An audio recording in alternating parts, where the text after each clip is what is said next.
All right, let's keep going. So one thing I talked about, there's some things about some quick facts about HTML or hypertext markup language. I mentioned that it's a structuring language, not technically a programming language in the way that like something like, JavaScript or Java or C# might be. We also talked about how white space or empty space is basically ignored in the language. Another thing that's kind of interesting about HTML, which doesn't necessarily relate to other languages, is the fact that HTML is case insensitive. So what that means is that we are learning syntax. Syntax is always like the rules of a written language. So every written language has rules, whether or not we sort of think about them as rules or not. So for English, for instance, there are rules in English. Rules like sentences start with a capital letter. Sentences end with a period.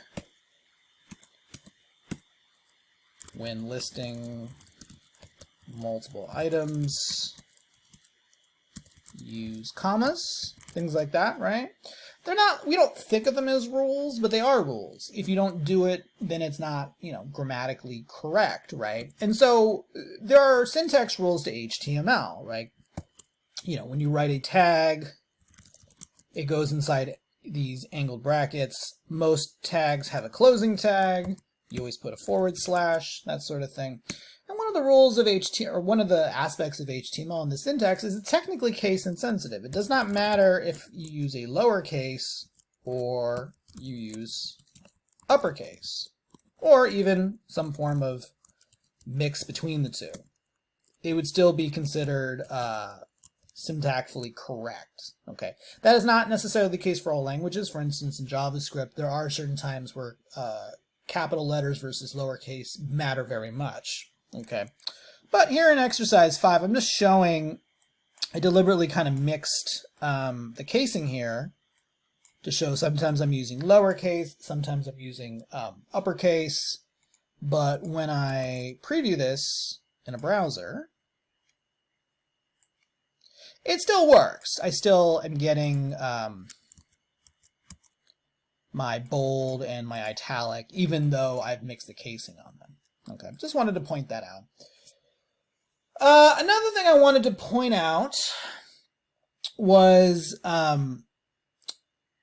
this idea of nesting. Okay, or there's an idea of putting HTML tags within other HTML tags. So nesting is the process of putting an HTML tag within another HTML tag. Okay. So, for instance, I have this p tag here. I've opened this p tag. Here's the closing tag for that p tag. So this represents this entire paragraph, right? But in that paragraph, part of my paragraph is bold. Okay, now if I was going to draw this out,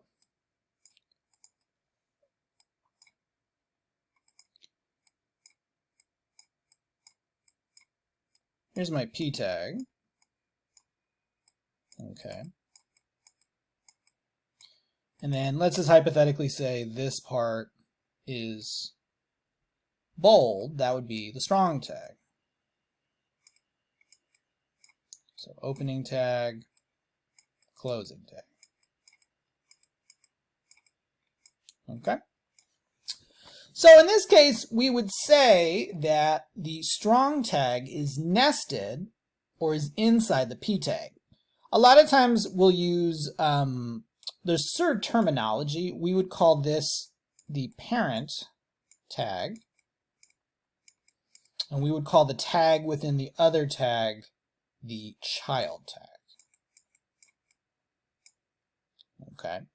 Now, just like in real life where sometimes kids will, grow up and have kids of their own, I can have a tag within this tag or nested within this strong tag. So if you actually go back here, inside of my strong tag is an EM tag. So this EM tag is nested within the strong tag. So if I go back here,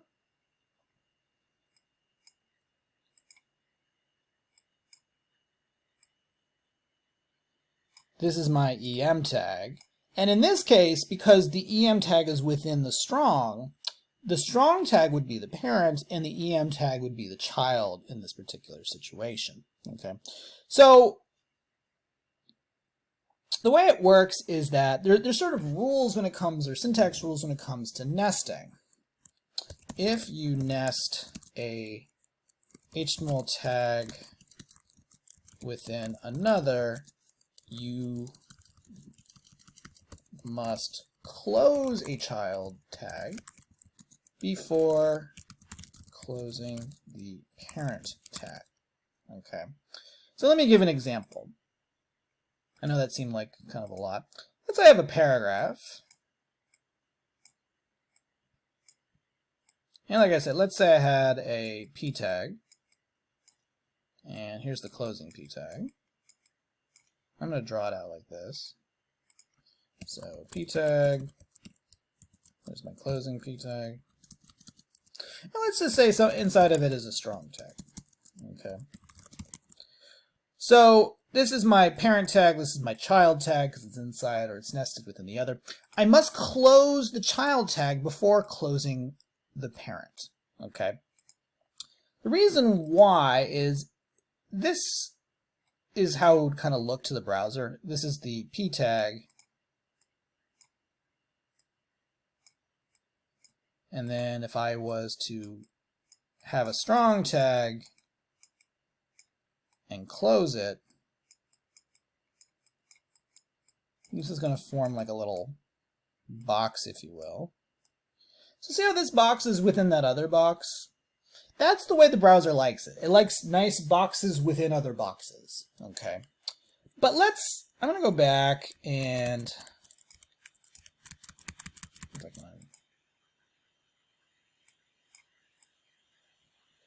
let's say I didn't do it this way. Let's say that I have my strong tag, and I don't close it until after I close the p tag. So close it like here. Okay. I apologize that my sketching is bad. I just need so in other words, like what if I did something like this? Okay. This would be bad because essentially what's going to happen is you're going to get this weird scenario where I have a box that's overlapping another box, kind of like a video game where there's like no collision detection, essentially. You know what I mean? So we don't like that. So essentially what you should be doing is when you open up a child tag, you have to close that child tag before closing the parent. So it should be like that. The same goes, let's say I opened up a child inside of this tag. So actually, if you look at here, within my strong tag, some of it is bold. So this EM tag would be a child of the strong tag here.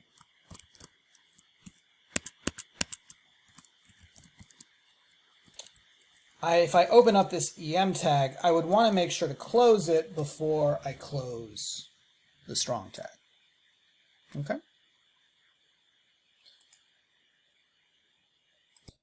Okay, the next thing I want to talk about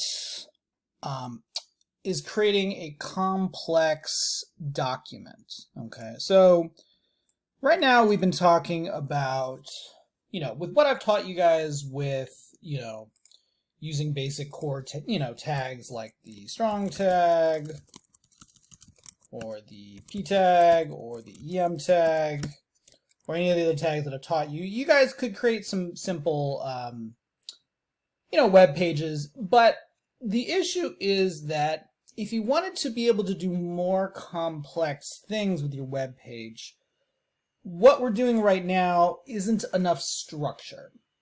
Okay, so when you look at a more sophisticated web page, if I went to Chabot College's homepage here, This is the home page. To be able to do a lot of the complexity that this page is doing, including things like having JavaScript and, you know, doing other related items, we need to have a more sophisticated structure for our web page, okay? And so to do that, we need to add additional tags. Some people call them core tags. I just call them, you know, your base page tags, okay? So here I have this paragraph. Let's preview it in the browser. This is what it looks like, okay? And what I want to do is I want to be able to eventually do more sophisticated things with this web page. Maybe have something like a title for my web page, or be able to add metadata like keywords or something. And with what I have right now, that's not going to be a possibility. Okay, so here's what I'm going to do. So I'm going to add in the core tag. Now the first one I'm going to do is called doc type. Okay. Now you might notice that there's a couple things different about this HTML tag than some of the other tags I've been showing you. One, it starts with this exclamation point. And in fact, currently it's the only HTML tag that does this. Two, there's actually this space here followed by the word HTML.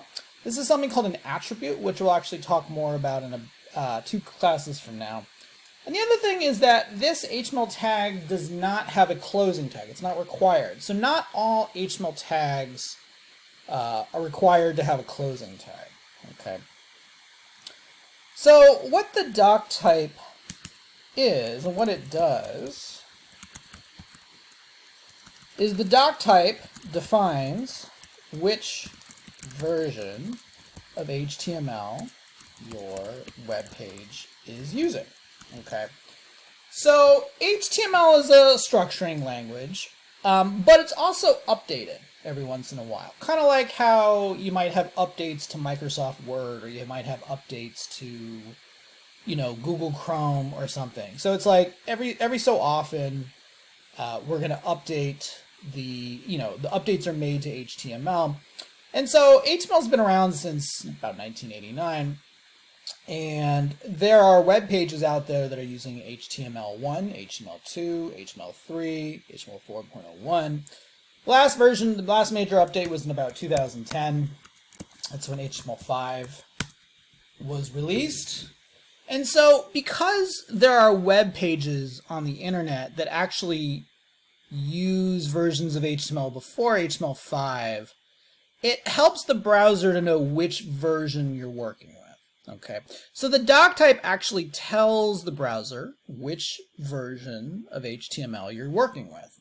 Okay, the way I like to think of it is, imagine you were going to play football, okay, with a bunch of people. Let's say this is an international school. So we have people around the world, and they're all playing. People decide to play American football, right? Well, if you know anything about football actually has different rules depending on which country you're talking about. Like American football is slightly different than Canadian rules football. There's Australian rules football, which has slightly different rules than American football and Canadian football. So if you were going to play football, not only would you need to follow the rules of football, you would also need to know which rules to follow, because each version of football has, is played by its own slightly different set of rules, right? And that's kind of like how HTML is. The different versions of HTML, they're not dramatically different from each other, but they have slight variations to them. And so it's helpful to the browser to know which version of HTML the document's been written in, okay? So that's what this does. This basically declares what is the document type, or the doc type. This here is the version, which right now is this HTML, which means it's using HTML5, okay? Next thing I want to do is define the entire web page, okay? So if you're building a web page, I'm just going to use this drawing tool here to kind of quickly make this easier. This represents my entire web page, okay? From the top to the bottom, okay? And this is referred to as the HTML tag. Okay. So the HTML tag incorporates the, the entire web page. All right. Here's my tag. I'm going to nest, and everything is nested inside of the HTML tag. And what the HTML tag does is when the browser reads this, this basically tells the browser, look, everything inside of here follows the structuring of HTML. Because there's actually other languages that can structure besides HTML. There's SVG and some other ones. So this is basically telling the browser, look, we are using HTML and you should follow the rules and the syntax of HTML. Okay?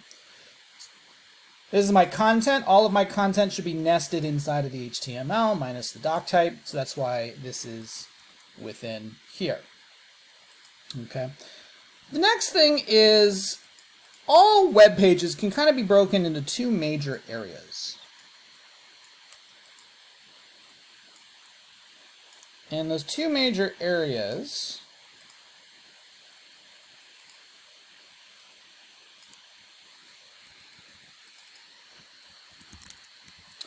is the head section and the body section. Okay.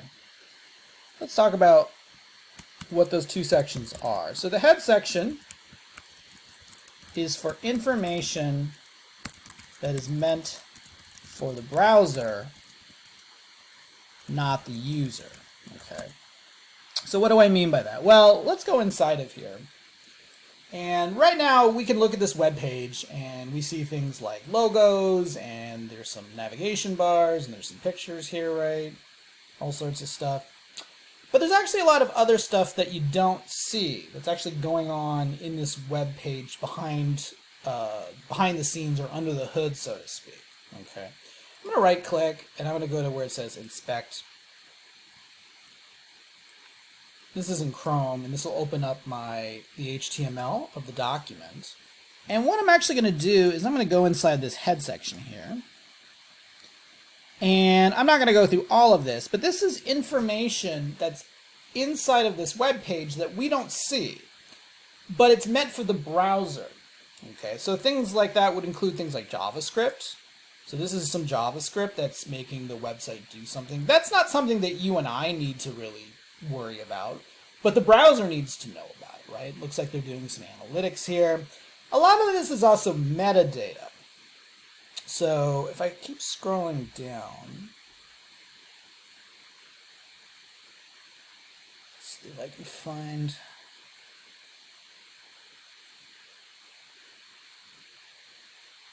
Maybe this isn't the best one. I'm going to go to a slightly different site. Let's go to CNN.com.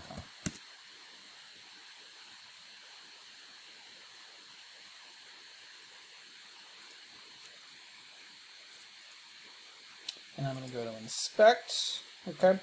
I'm going to go into the head section of CNN.com. So there's a lot of code going on here. But there's also this section here called pub date and description. So right now it says descriptions. View the latest news and breaking news for the U.S. world entertainment, politics, health at CNN.com. So what this is metadata that you and I as a user, we don't see that when we just look at the website, but it's meant for the browser. Okay, the way the browser uses this, if someone searches for CNN.com, this description would pop up. Just to test it, let's try it out now. So I go to Google, let's type in CNN.com. And you can see, view the latest news, view the latest news and breaking news for the U.S. weather, entertainment, politics, health, and blah, blah, blah. Okay? So you can see that that information is actually stored in the head section. It's not for us, the user, to see. It's for the browser. It's for search engines that need that information. Okay?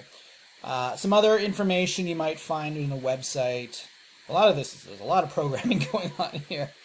But let's see if I can find it.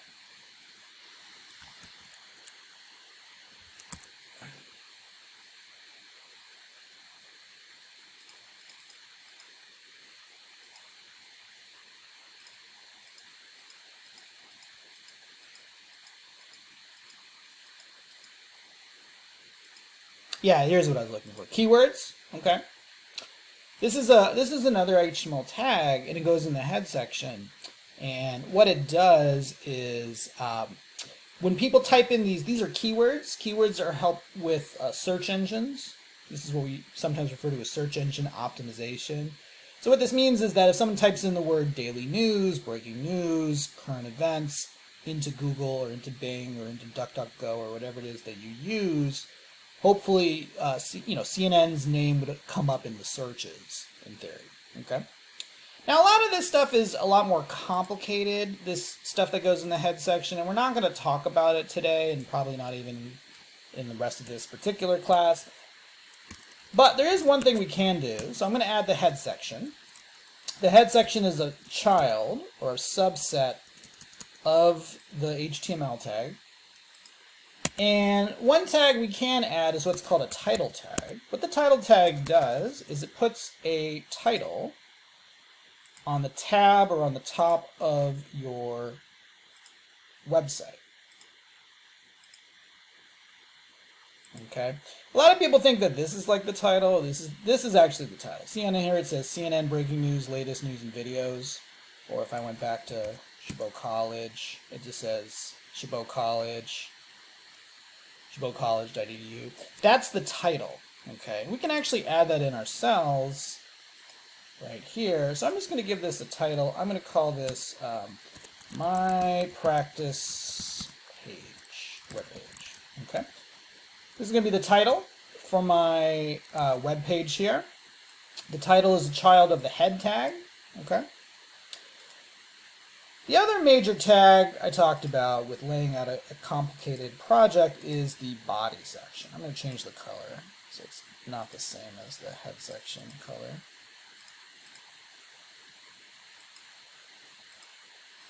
Make it a little different. Okay. So the head section, remember, is for information that's going to be used by the browser, not the users.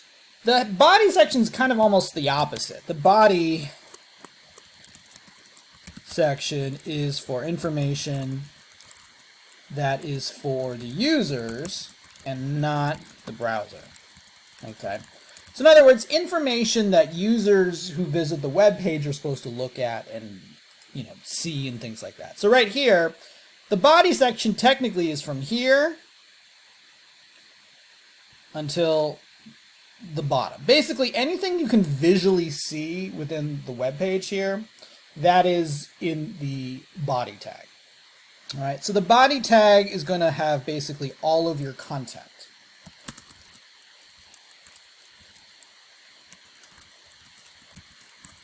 It's going to hold all of your content, including text, images, hyperlinks, videos, and other things. So anything you can visually see should be within that body tag. So I'm going to go back here. Let's type in body. Now the body, so the body comes after the head tag. Okay, so make sure you don't combine the two. This is not a child of the head. The head and the body are both parents to and in this case,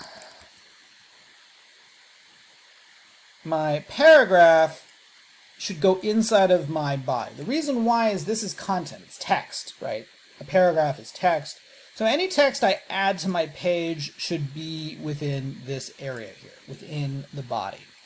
Now that I have a bunch of stuff, remember I asked you guys to use that Beautify or install that Beautify plugin. This is where this actually, or extension, this is where we can make it look kind of nice. So what I'm going to do is go up here to View Command Palette, and I'm going to type in the word Beautify. I'm going to go to where it says Beautify File. And what it actually did is it indented everything for me. So remember, we use kind of indentation to show kind of hierarchy. So it's like, this is the head tag, the HTML tag, everything's inside of that. Then we have the head and the body. These are children of the HTML tag. This is the title. It's information for the browser about the name of the page. That is a child of the head tag. And then my body holds all of my content. That would be things like paragraphs, images, things like that. So anything we've been talking about with like text and text formatting, all of that would go within here, okay? So I did all this work, and you would think after doing all this work that my page is going to look dramatically different. And let's go back. Here it is. So it doesn't really look dramatically different, unfortunately, for all that work. It did add us a little title here, right here. You can see on my tab it says My Practice Page, and if I bookmark it, it'll use the title as the name. But one thing you'll see